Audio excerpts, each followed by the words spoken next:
Hi, welcome to the first episode of this series at the borders of mysticism. And this as well will be a test for me how to deal with the technique and how to keep within 15 minutes. That is my aim. And I'm going to put on a timer even here. There. In this 50 minutes, I'd like to give you a background to this series. I don't know how many episodes there will be, maybe 20, maybe, I don't know, maybe to cover the study, the presentation will take about 15, 20 episodes. As I said in the intro, maybe you've seen it, I have a 3-minute intro at the channel homepage. I will gradually move into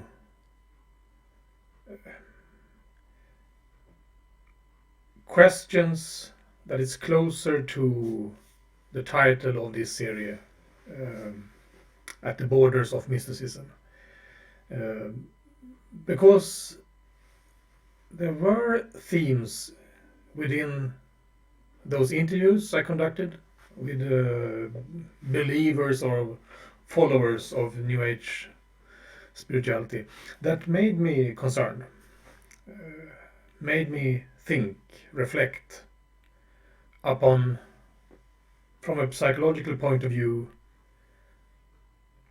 is there a challenge?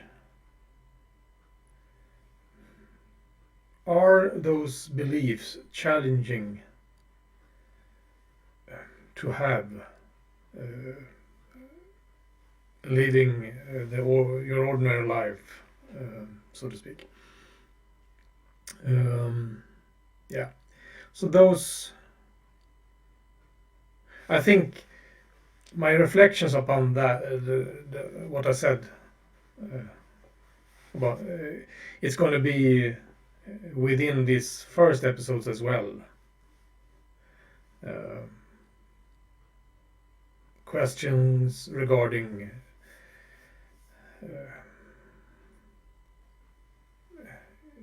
individuality versus being part of the world, responsibilities and such.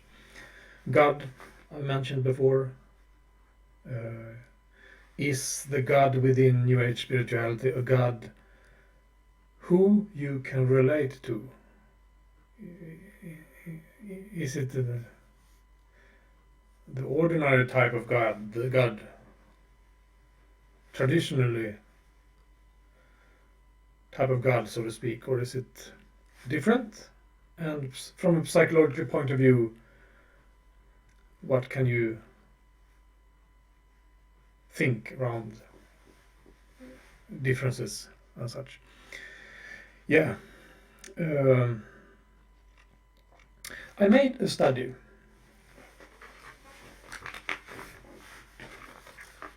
Here's what it looked like. It's when you print it out in Swedish. And the title was New Spirituality but Old Challenges. And it was an interview study.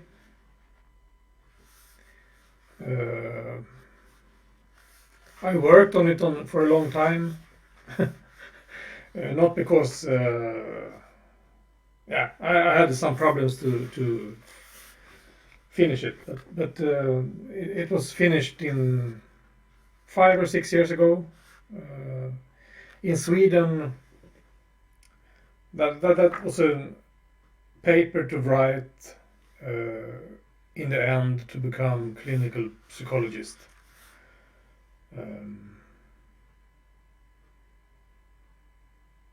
So after this, when it was discussed and evaluated, I went on, and now today that's my occupation. I'm a psychologist working with grown-ups.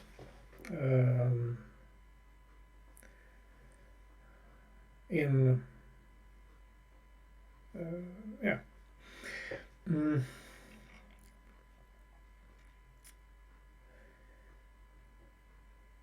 When I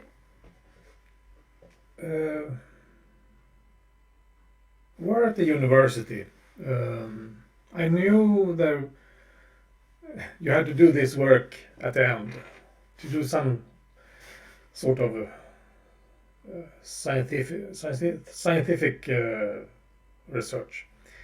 And I remember I thought about different things to do, alternatives. But in the end,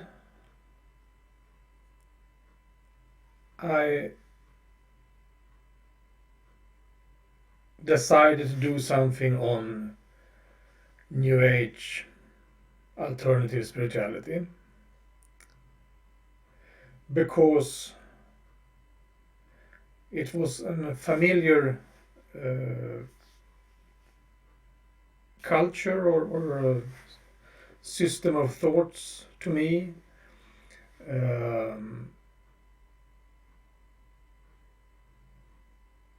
And that's not enough, because it was hard to hard to know what to do.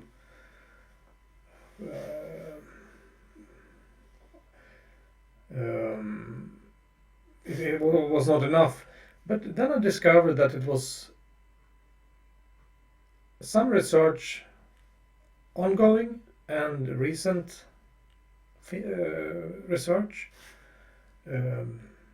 actually in Sweden, dealing with New Age spirituality from a psychological point of view. So that made it easier for me to find my angle, so to speak, my question to do research on.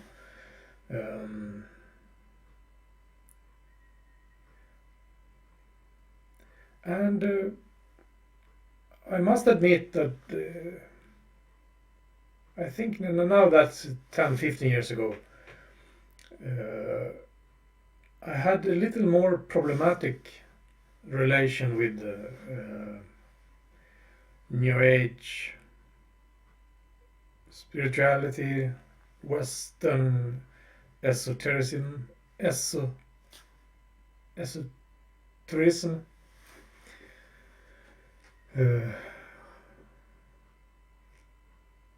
It's been a part of my life since I was a teenager.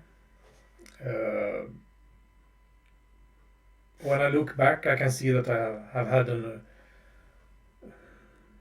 rather opportunistic, critical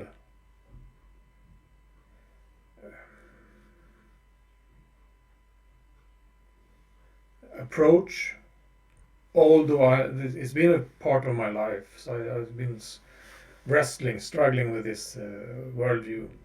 So when I was planning how to do a study, I was still in a kind of I think hostile is too strong word, but anyway. Then I was and I set up this study. I interviewed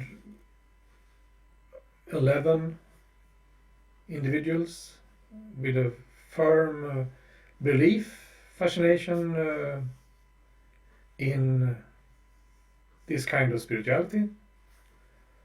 I had these 3 core beliefs: reincarnation and karma in a sort of Western fashion, very yes, positive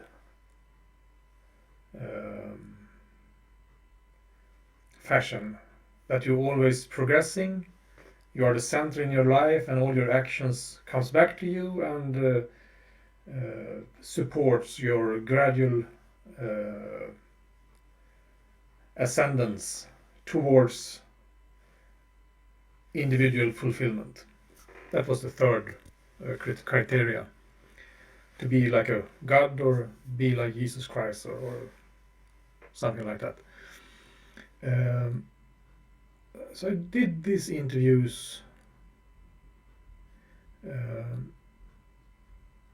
and that's my point. I can say that at the end of this, that was many years, at the end of this study, I had a more, a sort of warmer, more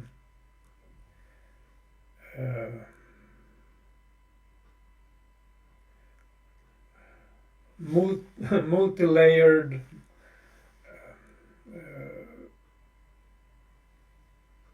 feeling or relation to this type of spirituality, which I will come back to that in later episodes, but there are many things within New Age spirituality that you can, as a psychologist, you can be quite harsh about.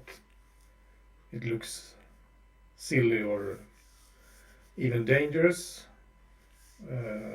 at least unhealthy. But this study and the years that has passed has made it easier for me to see that in another view. My basic belief, or what I think, is that New Age spirituality is a thought system that both tempts and maybe pushes the individual towards a way of being in the world with yourself that is difficult. It's but of some reason some people is not affected by that in the same way. They seem to be able to have this rather exotic worldview, and still, when it comes to the existential conditions of man, so to speak, they have a foundation. So they have one foot on the ground and one foot in a philosophical heaven, so to speak. And when you're talking to people around that have this worldview, they have very elaborated and clear and explanations around a lot of subjects in life.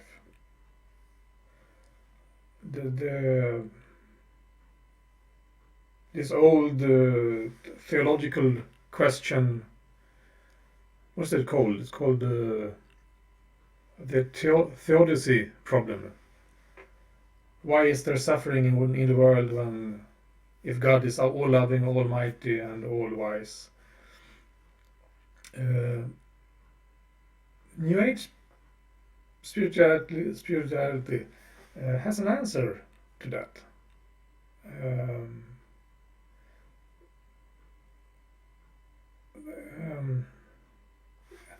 That's an example. So you can see that it's a worldview that is attractive, also from intellectual point of view. It's not just New Age-ish like that. But I finish for now. Time has come to stop, and you're welcome to take part in the next episode. I will get closer to the study. Yeah. Bye.